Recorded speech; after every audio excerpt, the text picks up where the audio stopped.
The bell over the diner door screamed like it knew the deadline before I did. I was already standing when he stepped out of the booth, coffee ring on the laminated table, napkin folded with the carefulness of a man who measures everything twice. Midnight leaked through the windows in sodium orange streaks, rain smearing the glass like someone had dragged a thumb across the city. 24 hours. That was all I had left before the bank took the building my mother left me, before the charity gala. Board dissolved my foundation with polite smiles, before my life collapsed into a series of apologies that no one would accept.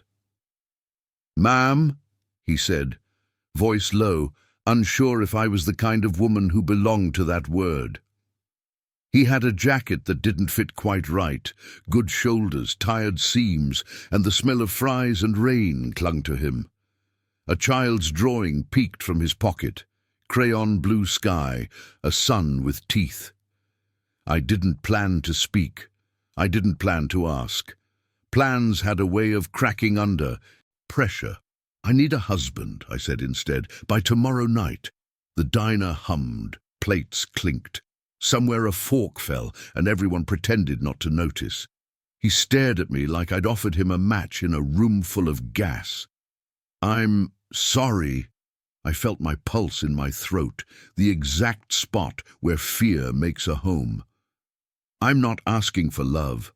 I'm asking for a signature, a ring, and a man willing to stand next to me while the city pretends to believe us." I could hear my mother's voice in my head.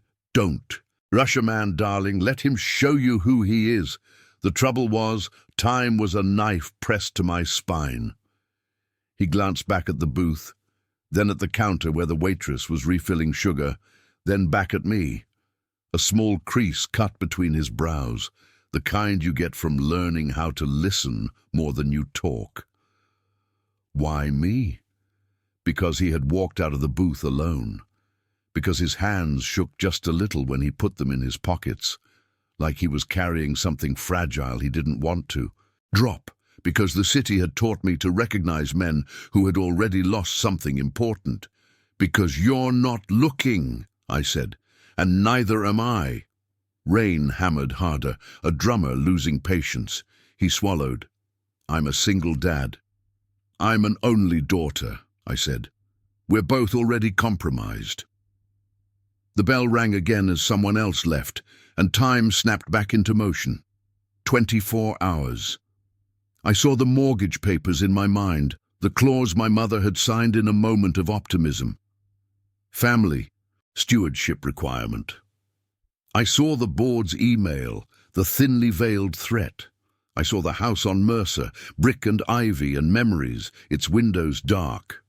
He rubbed his jaw, considering consequences like a man who counts them before stepping off a curb. "What happens after tomorrow night?" I met his eyes and didn't flinch. "We decide." That was the lie that made it palatable. Decide implied choice. Decide implied breathing room. Decide implied a future that wasn't already bleeding out on the linoleum. A long beat. The waitress set down a check and raised a brow at us, amused by secrets she'd never hear. He exhaled. The sound was small, but it shifted the air. "My name's—" He stopped himself. What would this cost me? I thought of money, then shook my head. "Not that." He nodded slowly, like he already knew the answer and was checking the ground for traps. "My daughter comes first." "So does my house," I said. "We're aligned." Outside, thunder rolled, the city clearing its throat. He reached into his pocket and pulled out the drawing, smoothing the corner. "I can't promise I won't mess this up." I smiled, thin and honest. "Neither can I." The clock over the counter clicked to 12:07. The waitress coughed. Somewhere, a radio whispered an old love song, the kind that assumes time is generous. He extended his hand.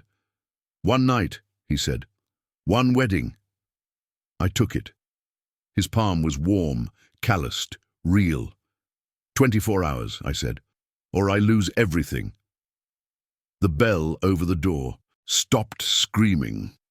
The diner breathed, and in that borrowed calm, I felt the first crack open in the plan, small, dangerous, alive.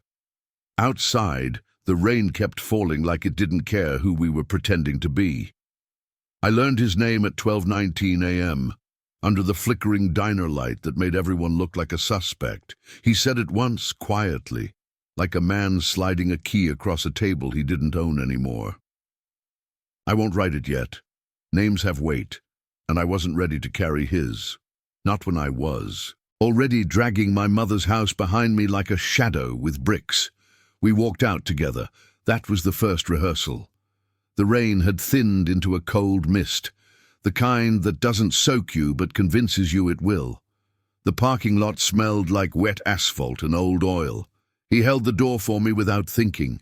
Reflex, not charm. That mattered more than flowers. "My car's over there," he said, nodding toward a dented sedan that had seen better winters. A child's booster seat was visible. Through the rear window, pink plastic haloed by streetlight. "I'm parked on Mercer," I said, then corrected myself. "For now." He didn't ask. He didn't make it a joke. He just nodded again, cataloguing facts the way you do when you're trying to decide whether the floor will hold. We stood there too long, two people pretending the city hadn't already noticed us. Somewhere, a siren cut through the fog, Doppler grief sliding past. Midnight had teeth. "So," he said, "what's step one?" I pulled my phone from my coat pocket. The screen was a minefield of red notifications. The board, the bank, a cousin who meant well. I turned it face down. "Step one," I said, "is rules." He smiled at that, just the corner of his mouth lifting, like he'd expected it. "Of course it is," I raised a finger. "We don't lie about the kid, ever." "Good," he said, immediate. "That's non-negotiable." "Two," I continued, "we don't share a bed." That smile vanished, replaced by something like relief. Also good. "Three," I said, feeling the tremor under my ribs. "We don't make promises we can't break." He studied me then, really studied me, rain beading on his lashes. "That one's trickier." "Everything is," I said. "After tonight." We exchanged numbers like it was a truce, not a flirtation. His phone was old enough to have a home button. Mine buzzed as soon as his name appeared. No photo, just letters, neutral and clean. "I need a ring," I said. "By morning." He winced. "That's handled," I finished. "I have a jeweler who owes my mother a favor, or three." He hesitated. "And paperwork?" "I have a clerk," I said. "We'll make it legal, quiet, no press." "No press," he echoed like he was tasting the words. "My daughter." "I know," I said. "She comes first." That phrase again. It slid between us and settled, an anchor or a weight. I couldn't tell yet. We parted with an awkward half-wave that felt like a comma, not a period. I watched him drive away, the taillights blurring into the fog. Only then did I let my shoulders drop. Mercer was only 6 blocks, but it felt longer. The house waited with its windows dark, ivy clawing the brick like it was trying to keep itself upright. I unlocked the door, and the smell hit me. Lemon oil and dust and something floral my mother used to dab behind her ears. The clock in the hallway ticked, loud and judgmental. I kicked off my heels and stood barefoot on cold tile, the echo of the diner still ringing in my ears. 23 hours and change. I poured myself a finger of whiskey I didn't want and sat at the kitchen table, spreading papers like tarot cards. The claws glared up at me, the words my mother had circled in blue ink years ago, when optimism felt like a renewable resource. Married stewardship. She'd laughed then. She'd told me not to worry. She'd told me the right man would come when he came. I imagined telling her about the diner, about the rain, about the child's drawing. My phone buzzed. A text. Him. "I should tell you. My daughter's name is Lily. She's 6. She hates surprises. I stared at the screen longer than necessary. Then I typed, me. Thank you for telling me. I won't surprise her. A pause. 3 dots appeared, vanished, appeared again. Him. I'm not doing this for money. I swallowed. Me. I know. I went upstairs and pulled a spare bedroom from disuse, opening windows, shaking out sheets. The house creaked like it was listening. Outside, the rain finally stopped, leaving the city rinsed and raw. At 2:03 a.m., I lay awake, counting seconds. At 2:17, my phone buzzed again. Him, I forgot to ask, what do I call you tomorrow? It was a simple question. It felt like a trap. I typed my name, then deleted it. Typed it again. Me, call me what you hear me answer to. Another pause. Then, him. Okay. The clock ticked. Somewhere in the house, a pipe sighed. I closed my eyes and saw the diner clock again, the way it clicked forward without asking permission. When sleep finally came, it wasn't kind. It brought dreams of borrowed names and a ring that wouldn't stay on my finger, sliding off no matter how tightly I clenched my fist. Morning was coming, and with it, the rest of the lie. Morning didn't arrive. It invaded. Light pushed through the curtains like it had something to prove, turning dust into constellations and the hallway into a tribunal. The house woke up reluctantly, pipes knocking, floorboards sighing, the refrigerator humming like it was clearing its throat before delivering bad news. I was already dressed. That should have worried me more. I stood in front of the bathroom mirror, fastening earrings my mother wore to court, when she still believed civility could disarm men with sharper suits. My reflection looked composed, in the way people do when they've already screamed in private. Jaw set, eyes alert, hair pinned back tight enough to pass for intention. 20 hours. My phone buzzed on the counter. Him. I can be there by 9. Lily has school till noon. There it was again. Her name dropped gently, like glassware you don't trust yourself to hold. Me. That works. Thank you. Formal. Safe. I didn't add anything else. I didn't say I'll make coffee or take your time. Domestic language felt dangerous. Downstairs, I spread the plan across the kitchen island. Birth certificates, IDs, a folder labeled MEAR CR Trust in my mother's neat, stubborn handwriting. The jeweler's card, the clerk's number, everything in place, like choreography. I was rinsing a mug when the doorbell rang. 8:47. Of course. I dried my hands slowly. You don't rush the first entrance. That's how you teach a lie to walk. He stood on the porch with Lily beside him, her backpack nearly as big as her torso, rain boots despite the clear sky. She held his hand with the proprietary confidence of someone who knew exactly who belonged to her. He looked different in daylight, less diner, more father, softer around the eyes, more tired. This is Lily, he said, unnecessary but instinctive. No, I said, crouching to her height. Hi, Lily. She studied me like a scientist, head tilted, eyes sharp. You're not old.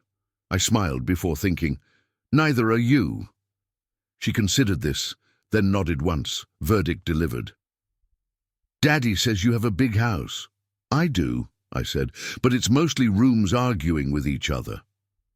That earned me a snort from him, which he tried to hide by clearing his throat. Shoes by the door, he told her, like always. She kicked them off with practiced efficiency and marched inside without waiting for permission. Ownership again. Children are fearless that way. She hates surprises, he murmured. I remember, I said. I won't surprise her. The lie was already fraying.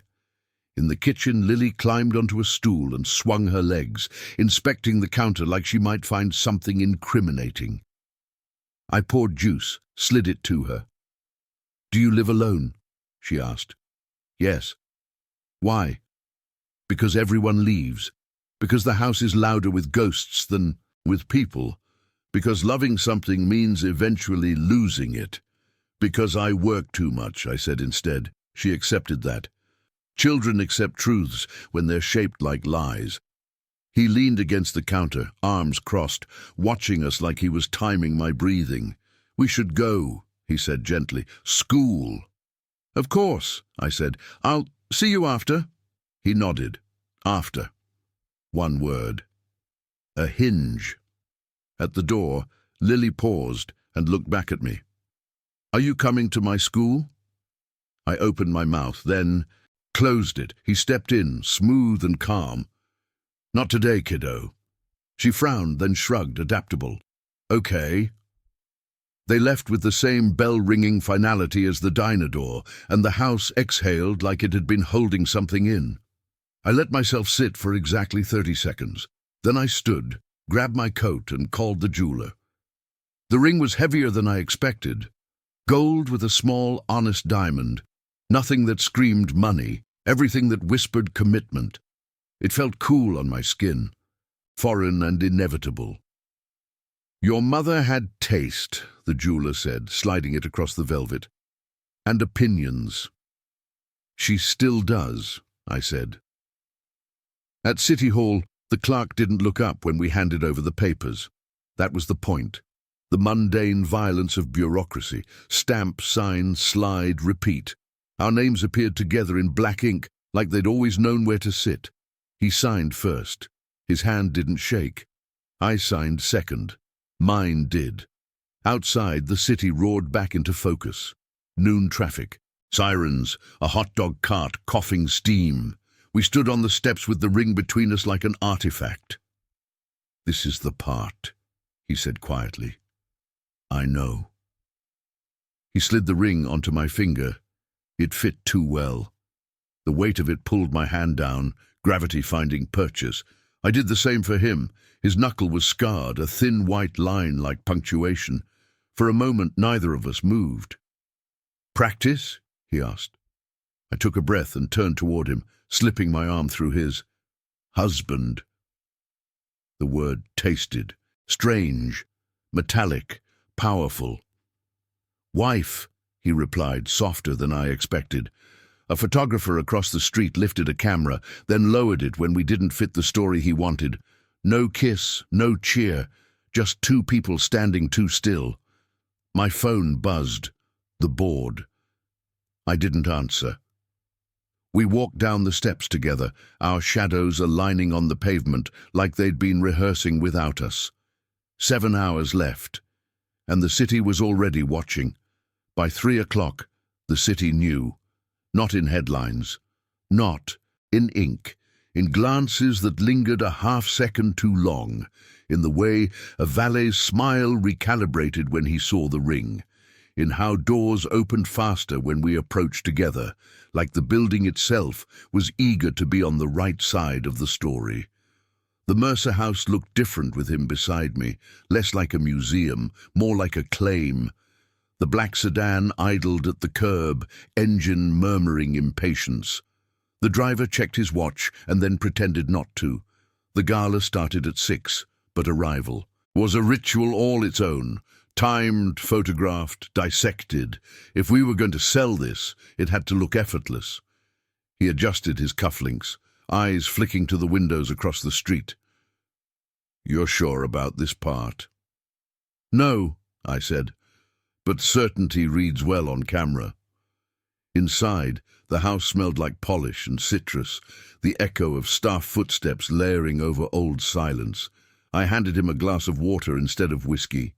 He noticed, didn't comment. That mattered.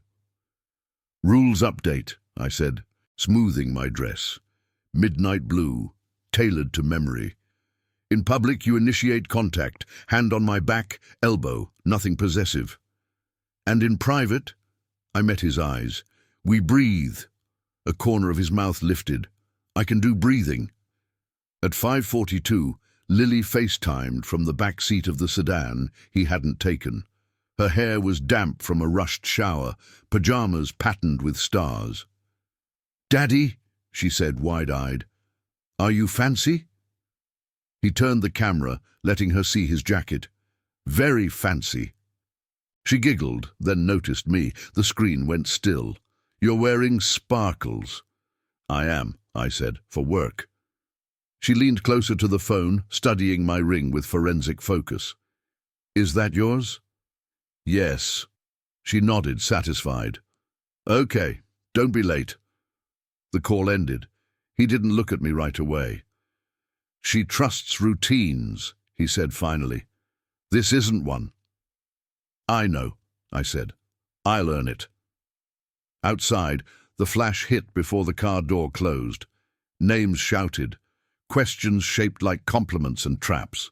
I felt his hand settle at the small of my back, warm, steady, exactly where it should be. The cameras ate it up. Who's the lucky man? Someone called. He smiled without showing teeth. I am. Inside the hall, the air changed. Perfume, champagne, ambition. The board clustered near the stage, faces smooth as marble. When they saw us, something loosened. Relief, approval, calculation. Married, one of them said, reaching for my hand, eyes darting to the ring. You didn't say. I wanted it to be private, I said. At first. They laughed, the sound brittle but useful. We moved like we'd practiced longer than a day. He knew when to speak and when to let silence do the work. When to nod. When to anchor me with a touch that said we're fine, even when my pulse rattled my ribs. A donor leaned in too close. His hand tightened just enough. A reporter asked how we met. He answered first. At a diner, he said. Late. Bad coffee. I smiled like it was a fond memory, not a countdown. At 8:15, the chairman took the stage and thanked families for their commitment to stewardship. The word landed like a gavel. Applause, smiles, averted eyes. I felt something shift, subtle, seismic. The threat receding, not gone, just postponed. When it ended, when the lights softened and the room began to loosen its grip, we slipped out a side door. The city night greeted us with cool air and sirens singing somewhere far enough away to be romantic. In the car, neither of us spoke for a block. You did well, he said eventually. So did you. He glanced at my ring. It's strange, seeing it on you. It's stranger feeling it, I said, like gravity changed direction. He laughed quietly. We should talk. After. There's that word again. He looked at me then, really looked. I meant it this time. The Mercer house loomed as we pulled up, windows lit like it was trying to stay awake. Inside, the silence waited, thicker now, curious. When the door closed behind us, the performance ended. All at once, we stood in the foyer, too far apart, too close. Water? I offered her. Please. In the kitchen, he leaned against the counter, jacket off, sleeves rolled. Real again. I poured, handed him the glass. Our fingers brushed. Electricity, brief and unwelcome. Thank you, he said. For Lily. For staying, I said. We stood there, the ring catching light, the clock ticking toward midnight. Outside, thunder rolled again, distant but deliberate. The city had believed us. The question was whether we would survive the night when no one was watching. Silence is louder after you've borrowed a crowd. It pressed in from the corners of the kitchen, filling the spaces where music and laughter had been doing the work of distraction. The clock above the stove ticked with surgical precision, each second another reminder that midnight wasn't a metaphor. It was a deadline with teeth. He drank his water like it might tell him something if he listened hard enough. I leaned against the island, fingers resting near the folder I hadn't put away. Paper makes a sound even when you don't touch it. He heard it. So, he said, setting the glass down, we did it. Yes, I said, we did. The word landed between us and cracked open. Did it mean survival? Did it mean fraud? Did it mean something neither of us had signed for? He rubbed the back of his neck, a habit I was already cataloguing against my will. What happens now? I almost laughed, almost cried. Instead, I said the only honest thing available. We make it through the night. A beat. Then he nodded, accepting the limited horizon. Okay. We moved upstairs like strangers in a hotel that happened to know my name. I showed him the spare room, the bathroom, the linen closet with the loose hinge. He listened, polite, grateful, careful not to claim space he hadn't earned. At the doorway to his room he hesitated. If you need anything... I won't, I said too quickly, then softened it. But thank you. He smiled, tired and real. Good night. Good night. I closed my door and leaned my forehead against it, counting breaths until my pulse slowed. The dress came off first, pooled at my feet like a shed skin. The ring stayed on. I washed my face and studied the woman in the mirror again. Married, saved, still alone. Sleep didn't come easily. When it did, it was shallow, full of half-dreams. Camera flashes turning into lightning, Lily's drawing floating face down in water, my mother's handwriting blurring until it looked like mine. A sound pulled me back, soft, wrong. I sat up, heart thudding. The house shifted, old bones adjusting. Then it came again, a muffled sob, thin as a thread, seeping under the door. I was on my feet before thinking. The spare room door was ajar. Light spilled into the hallway, pale and guilty. He sat on the edge of the bed, elbows on knees, face in his hands. The picture frame with Lily's drawing lay beside him, glass intact, image smudged where a thumb had passed over it too many times. "I'm sorry," he said without looking up. "I didn't mean to wake you." "You didn't," I lied, stepping inside. "The house did." He huffed a breath that might have been a laugh in another life. "She asked if I was coming home tomorrow." "And?" I said yes. He swallowed. "I always say yes." I sat across from him, leaving space. "Tomorrow's yours." "And the next day?" The question hung there, dangerous and sincere. "I don't know," I said. "I'm not good at futures right now." He nodded, accepting that too. "Me neither." We sat in the quiet, two people grieving different versions of the same thing. Control. After a while he wiped his face and straightened. "I'll be fine," he said.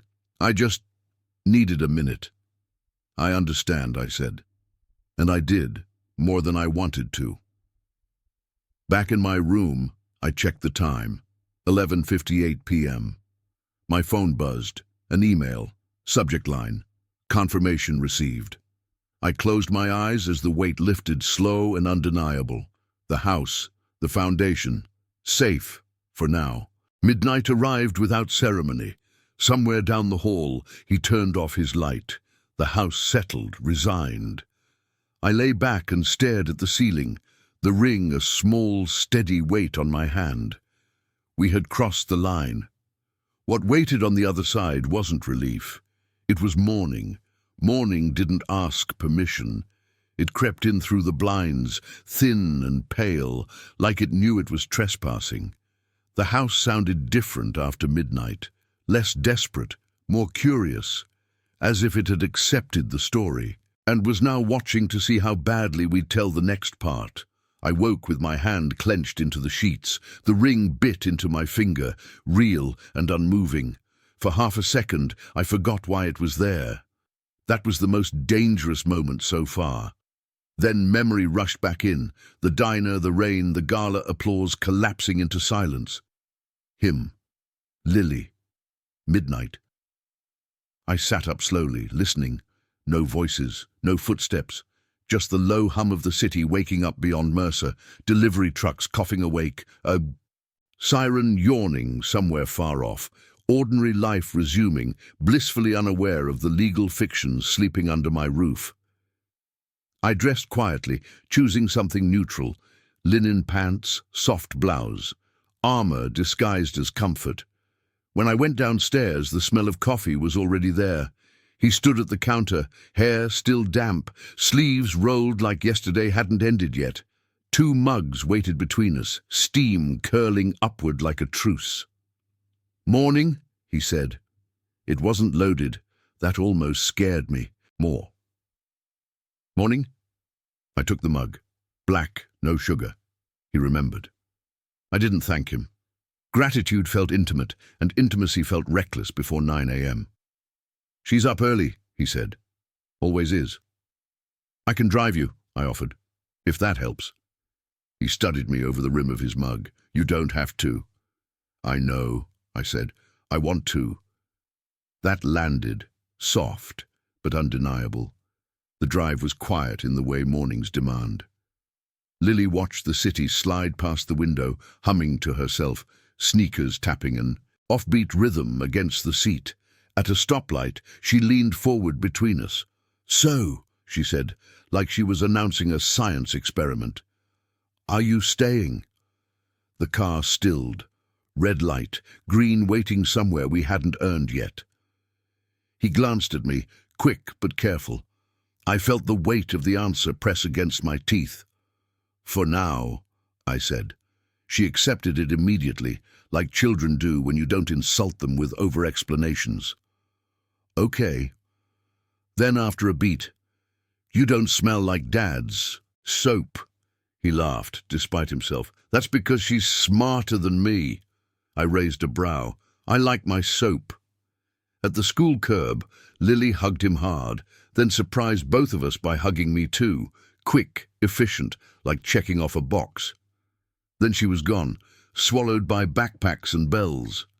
In the car, he exhaled. "She's going to ask more questions." "I expect nothing less," I said. "I won't lie to her." He nodded. "Good." Back at Mercer, the house watched us re-enter like a jury. "I should go," he said, keys in hand. "Give you space." "Yes," I said automatically. Then, because lies breed momentum, I added, "Stay." The word surprised us both. He didn't move. "Are you sure?" "No," I said, "but I keep choosing uncertainty. It's working out." A ghost of a smile. He set the keys down. We didn't talk much after that. He took a call in the study. I reviewed emails that pretended yesterday hadn't been an earthquake. The board was gracious now, the bank warm, safety tastes bland after panic. I drank it anyway. At noon, there was a knock at the door. A courier, slim envelope, no return address. Inside, a photocopy of our marriage record, and a note, handwritten, ink pressed too hard into the paper. "Congratulations. Hope you know who you married." My stomach dropped. He saw my face and knew. "What is it?" I handed him the note. He read it once, then again, jaw tightening. "Do you," he asked quietly, "know who you married?" I thought of the diner, the drawing, the way he cried without making a sound. "No," I said, "but someone else wants us to believe they do." The house creaked, unsettled. Outside, the city went on living, and somewhere between the coffee cooling and the note burning a hole in my hand, I understood the truth we'd been avoiding since midnight. The lie had worked. Now it wanted something back. We burned the note in the sink, not ceremonially, not together. I tore it in half while he struck the match, both of us moving with the same unspoken instinct.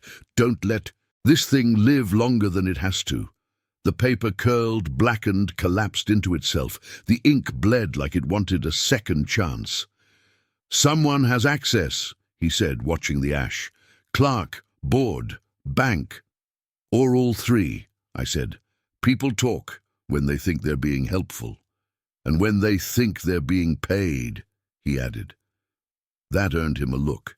He met it without blinking. "I'm not naive," he said. "I just try not to lead with it."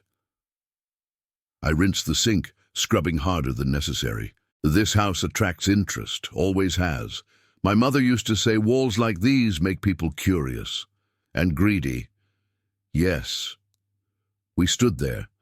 The kitchen light too bright for noon, the air too thin. The threat wasn't loud. It didn't need to be. It had already proven it could reach inside our pockets. "What's the worst case?" he asked. "They challenge the validity," I said. "Or they leverage it quietly, donations, influence, control. And best? They watch," I said. "They wait for us to crack." He leaned back against the counter. "Then we don't." I almost smiled. My phone rang before I could. Unknown number. I let it ring twice, 3 times, then answered. "Yes?" A pause. Breathing. Someone smiling on the other end. "Mrs. Mercer," a voice said, smooth as lacquer. "Congratulations."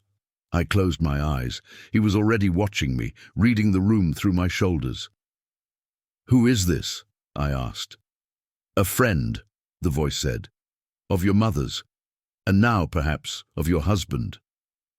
I didn't look at him when the word landed. I felt it instead, his spine straightening, attention sharpening like a blade finding its edge. "My husband isn't available," I said, a soft laugh. "Protective. Good, you'll need that."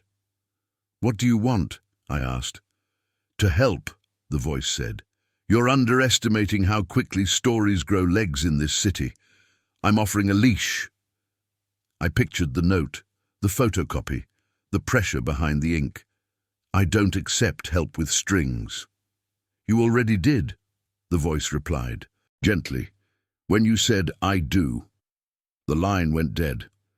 I stared at the phone until it dimmed. He didn't ask me to repeat it. He just said, "We should change routines."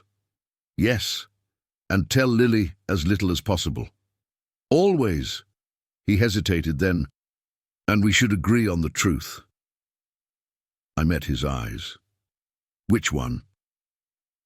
"The one we tell when someone asks why we're still married tomorrow," he said. "And the day after." The future again, pushing its way into the room like it belonged there. "I won't trap you," I said. "This can end cleanly." He considered that. "Nothing clean starts with a fire in the sink." I laughed then, a short, surprised sound that startled both of us. It broke something open, or sealed it shut. That afternoon we walked the house together, identifying blind spots like professionals, cameras, locks, staff schedules. The house responded, cooperative, complicit. It liked being taken seriously. At 4, Lily called to say she'd gotten an A on her spelling test. He cheered loud enough to make her laugh. I listened from the doorway, cataloguing the sound for later, when I'd need proof of something good. When he hung up, he looked at me differently, softer, more dangerous. "Dinner?" he asked. "Normal. As normal as this gets." "Normal sounds radical," I said. "I'm in." We cooked pasta and burned the garlic. We ate standing up. We talked about nothing that mattered and everything that did, circling truths without landing on them. The city outside darkened, windows lighting up like signals. Later, when the house finally quieted, he paused at the foot of the stairs. "If this escalates, it will," I said. "We face it together," he finished. I didn't answer right away. Then, yes. It wasn't a vow, it was a decision. Those last longer. Upstairs, alone again, I took the ring off for the first time since City Hall. The skin beneath was pale, indented, temporary. Or not. I set it on the nightstand and turned off the light. Somewhere in the city, someone believed they owned our story. They were about to learn how wrong they were. I slept for 3 hours, not because I was tired, because my body finally surrendered. When I woke, it was to the sound of the house doing what it does best when it senses weakness, settling too loudly, a thump somewhere below, a sigh in the walls. Mercer had never been subtle, but tonight it felt alert, like it was eavesdropping. I lay still, listening. Footsteps, careful, familiar. I slipped out of bed and opened the door just enough to see him in the hallway, phone pressed to his ear, voice low. "I said no," he murmured. "That's not an option." A pause. His jaw tightened. I don't care who you know. Another pause. This one longer. Understood. He ended the call and stood there for a moment, eyes closed, thumb rubbing the scar on his knuckle like a worry stone. When he turned, he saw me. I didn't pretend I hadn't been listening. We were past that courtesy. Do I want to know? I asked. He exhaled. Someone from my past. They heard about the wedding. My chest tightened, slow and cold. That was fast. Too fast, he agreed, which means the net's wider than we thought. I stepped into the hallway, the floor cold under my feet. What do they want? Access, he said. Always does. To you, I clarified. He shook his head. To Lily, to leverage me through her, same old script. Anger flared sharp and immediate, surprising us both. That's not happening. His eyes lifted, met mine. Something shifted there. Recognition. Maybe. Or relief. I know. We stood too close, the space between us humming with unslept hours and shared threat. The lie had cracked open fault lines we hadn't mapped, and now things were sliding. Who was on the phone earlier? He asked gently. I didn't dodge it. Someone who knew my mother, or claims to. That's a dangerous sentence. Yes, I said. She specialized in those. We went downstairs together, instinct aligning us again. In the kitchen, the ashes were gone, but the smell lingered faintly, like proof that destruction leaves residue even when it's tidy. I poured coffee neither of us needed. We need ground rules, he said. Updated ones. I nodded. No secrets that affect Lily. And no unilateral decisions, he added. If someone pulls a thread, we tell each other. Agreed. A beat. Then he said the thing that mattered. And if this becomes unsafe for you, really unsafe, I walk. The words landed heavy, noble, infuriating. No, I said immediately. You don't. Decide that alone. He frowned. I'm not risking my daughter. And I'm not sacrificing you to protect my inheritance, I shot back. This isn't chess. No pieces. Silence stretched, taut as wire. Then, unexpectedly, he smiled, small, genuine. You fight fair, he said. I fight awake, I replied. By morning, the city had decided nothing had happened. Traffic flowed, coffee shops filled, life resumed its careless pace. I watched it from the window while he packed Lily's lunch with military precision.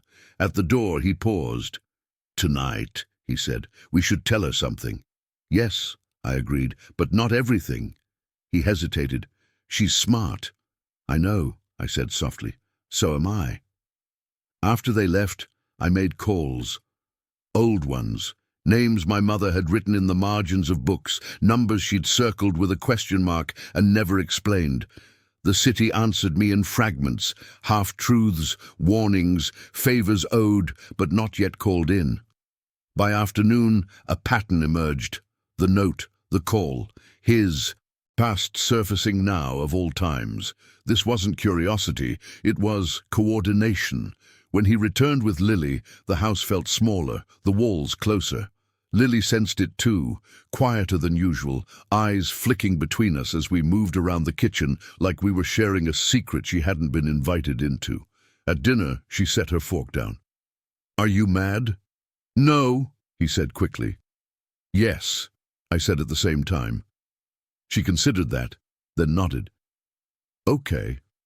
Later, when she was asleep, he stood at the foot of the stairs, shoulders heavy. She doesn't need this.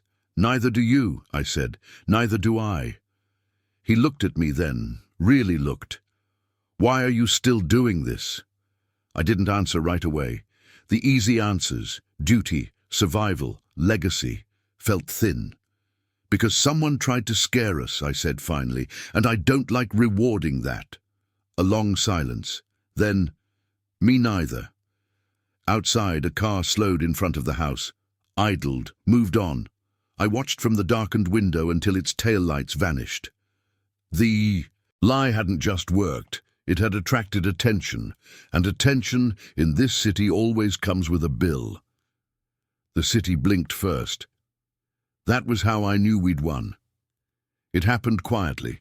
No sirens, no confrontations in dark alleys, no final speech that explained everything neatly. Just absence, pressure lifting, phones that didn't ring, cars that slowed in front of the house and then didn't come back. Power hates daylight.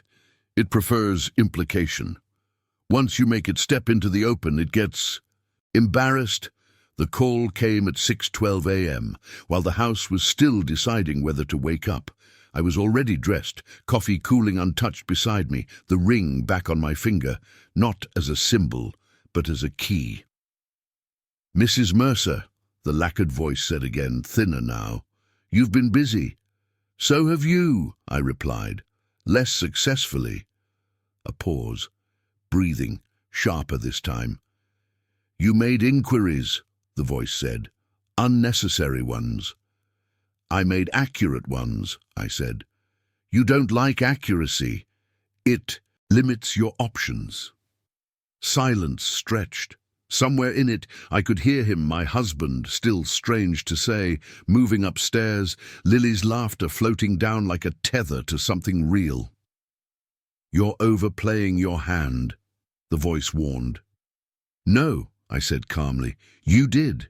You assumed my mother taught me to survive by hiding. She taught me to survive by documenting." Another pause, this one final. "You won't hear from me again," the voice said. "I know," I replied. "You never liked witnesses." The line went dead. This time it stayed that way. By 9, confirmations arrived. Quiet withdrawals, polite resignations, donations redirected. The board sent flowers and apologies disguised as congratulations. The bank called to reaffirm their confidence. Confidence is a cowardly word. It means you scared us just enough. When he came downstairs, Lily already in her coat, he looked at me and knew. "It's over," he said. "Yes," I said. "It's over." Lily peered between us. "Are you smiling?" "No," I said. "Yes," he said. She nodded, satisfied. "Okay." The drive to school felt lighter, like the car had shed weight it didn't know it was carrying. At the curb, Lily hugged him, then me, longer this time. "You can stay," she said, not a question. I crouched to her level. "I will," I said, "if that's okay with you." She considered, serious, then smiled. "Okay." After she ran off, he stood there, hands in his pockets, blinking against the morning. "You didn't have to do that," he said quietly. "I wanted to," I replied, and meant it without checking the exits. We talked that afternoon, really talked. No clocks, no rehearsals, no borrowed lines, just two people laying their truths on the table and seeing which ones survived the light. We agreed on boundaries, on time, on honesty that didn't bruise for sport. We agreed that love wasn't a requirement, but respect was. That Lily was the axis everything else rotated around. That if this ended, it would end without collateral damage. That night, after Lily was asleep, we stood in the foyer where this had all paused once before. "You can take the ring off," he said gently. "You don't need it anymore." I looked at it, then at him. "I know," I said.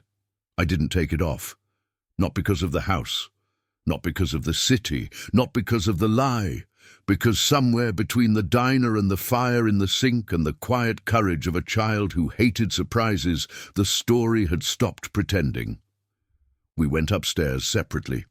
Doors closed softly. The house settled, content for the first time in days.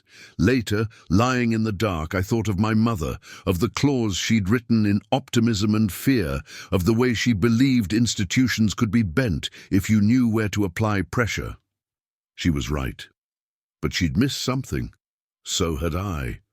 You don't save a life by clinging to it. You save it by choosing who stands beside you when everything else steps back. Outside, the city kept breathing, indifferent and endless. Inside, the lie was gone. What remained was choice, and for the first time in a very long while, I let myself keep it.